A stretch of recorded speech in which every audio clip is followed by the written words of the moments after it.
Hi, grade 3-4. How are you doing? I hope you're doing well.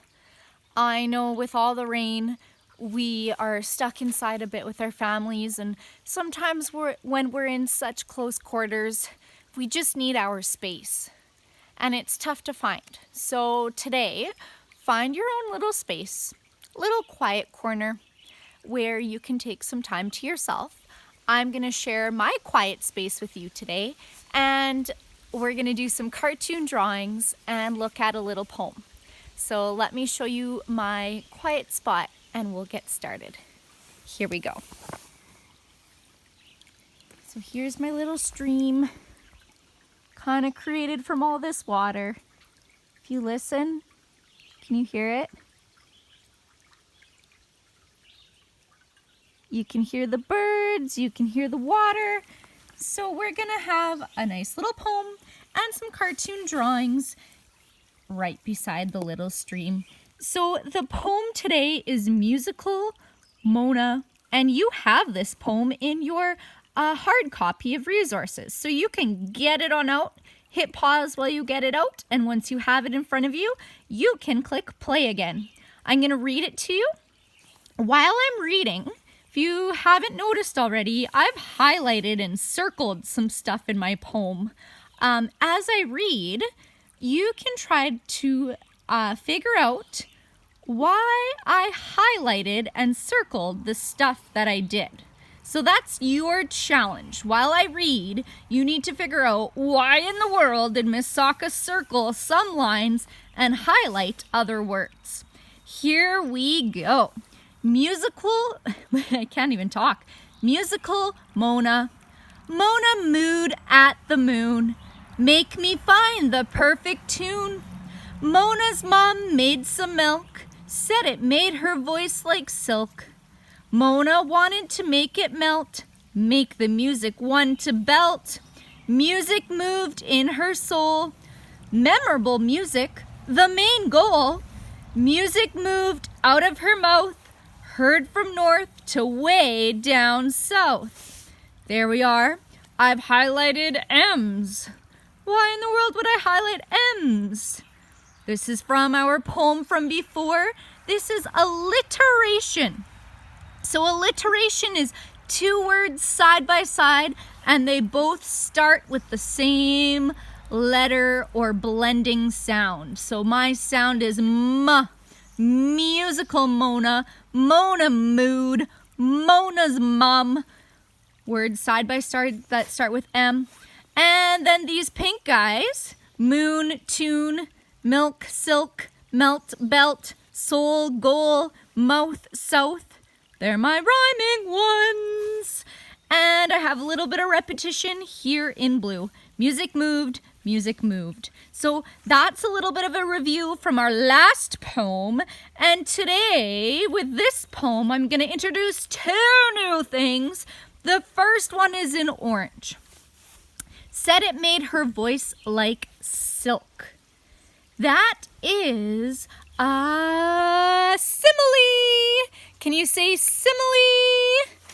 It makes me think of, when I write it, it makes me think of smile. But it's actually a simile.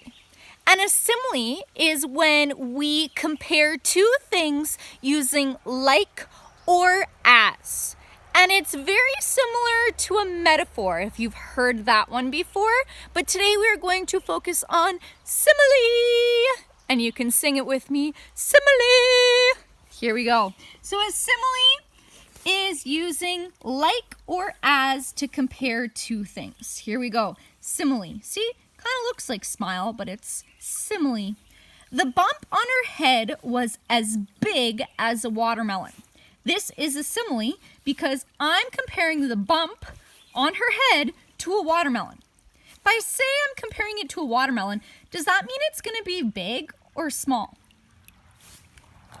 For a bump on a head, if it's the size of a watermelon, it's going to be pretty big because your head itself could be the size of a watermelon. So when you're making a simile, it has to make sense. A bump that's big needs to be compared to something that is big. So watermelon, it fits that. It definitely does. If I said her bump on her head was as big as a peanut. Would that even make sense? No, peanuts are small. So I could even say a coconut. A coconut is big. A watermelon is big.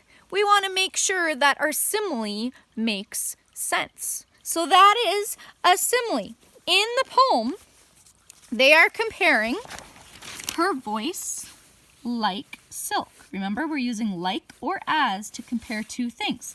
And it's her voice like silk.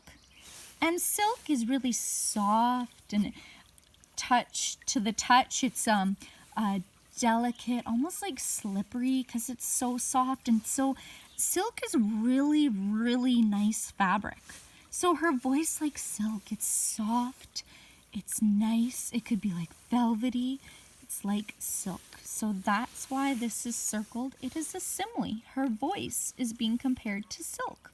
And what the author's trying to do when they use a simile is make it sound or make you build a picture in your head of how that would look or how that would sound. This next part in yellow, music moved in her soul. That is a hyperbole. Let me hear you say hyperbole. And a hyperbole is an over-exaggeration. Music moved in her soul. Her soul inside of her did not actually move. There's no way. So it's an over-exaggeration. Music moved in her soul. So here we go. That's a hyperbole. And I love this one. I love to say it. Try it out. Hyperbole. And another example of a hyperbole is, I'm so hungry, I could eat a horse. Can't actually eat a full entire horse. That would be ridiculous. That's why it's an over-exaggeration. It's not actually true, but they're really fun to use. So our two new things are similes and hyperboles. And your task today, grade 3-4, is to come up with a simile and to come up with a hyperbole. And I want you to draw it as a cartoon or comic strip. So here we go. I have my hyperbole up here, and my example is, I'm so hungry I could eat a horse. There's my little guy, pretty hungry, and the horse is like, is he really this hungry? He's a little bit scared. There's my hyperbole. And then I have my simile. The bump on her head was as big as a watermelon. There we go. There's the watermelon bump. I challenge you to come up with a hyperbole and a simile and draw a cartoon with it. You can't use mine. I want you to come up with your very own unique idea, and you can send it my way. Don't forget, simile, comparison using like or as. Hyperbole is an over exaggeration. It's not actually true, and it makes things more interesting. That's why we use similes and hyperboles in poems and writing, to make things interesting and sometimes even a little bit funny.